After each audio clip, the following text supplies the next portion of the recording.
E nessa aula iremos para a explicação teórica de falhas.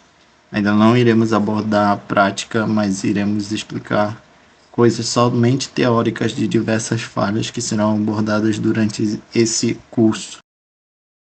E a primeira falha da nossa lista é exposição. Exposição e information disclosure são falhas que não são difíceis de explorar, porém elas podem ter uma gravidade muito alta. Por exemplo, você encontra um arquivo em um diretório de um site que diz vários caminhos do ambiente do servidor, e isso pode ser prejudicial para uma aplicação. Ou você gera um erro do lado do cliente num site, por exemplo, e isso faz com que o site responda de maneira incorreta e insegura, assim fazendo com que ele responda a várias informações que não deviam estar lá. Por exemplo, na quebra de um JSON, ele responde o caminho onde aquele JSON deveria estar. E não se engane, não é nada complicado. Até mesmo comentários de programadores no meio do código-fonte de uma página, por exemplo, podem entregar diversos segredos. Isso é real, já vi, e existem diversos exemplos de falhas assim por aí. Open Redirect se resume basicamente em injetar um link em uma página que ia fazer um redirecionamento em um site que ela confiava. Só que o link que você injeta é o link de uma página maliciosa que você administra. Aí, quando você colocar nessa página, a vítima irá ser redirecionada para a sua página maliciosa. Isso não devia acontecer. Isso é o Open Redirect. Agora vamos falar de injection ou injeção em português. Injeção basicamente consiste em injetar códigos ou cargas maliciosas em uma aplicação, e essa aplicação irá adicionar ou quebrar a sintaxe do código que está sendo usado para tratar aquela interação com o usuário, por exemplo. Geralmente essas falhas ocorrem por conta de que o lado do usuário não é tratado.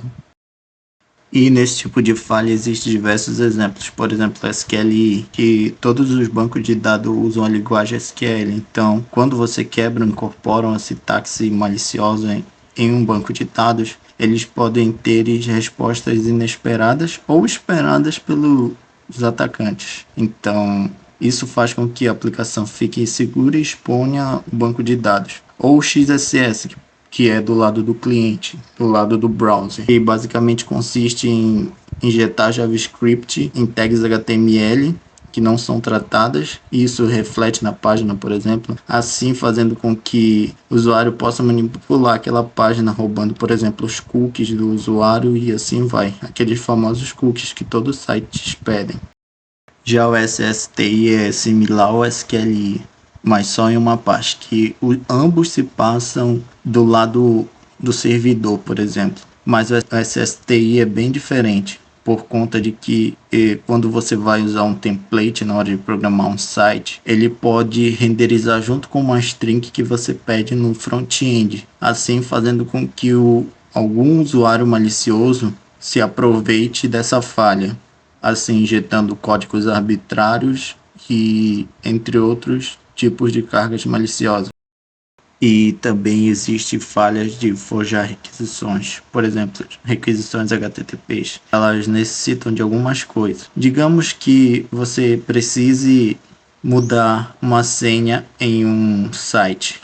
E essa senha, na hora de você mudar essa senha, não existe um token de validação de que é você mesmo que está mudando essa senha numa requisição HTTP, por exemplo. Então, acontece que você pode forçar outra pessoa com um formulário malicioso a mudar a senha dela para uma senha que você saiba, por exemplo, a senha ou o e-mail. Isso se encaixa no CSRF ou Cross Site Request Forgery, ou na tradução, forjar requisições entre sites. Basicamente isso. Já do lado do servidor, digamos que tenha um site que dá um ping em um outro via URL mesmo, por exemplo. Esse site, ele está esperando o ping para um site que ele confia, mas se você colocar um site que ele não confia, obviamente ele vai dar o ping no seu servidor. Assim, você pode roubar algumas credenciais ou até ver o que ele está transportando para esse outro servidor que ele confiar, entendeu? Basicamente isso. Se não houver validação, vai ter como forjar requisições.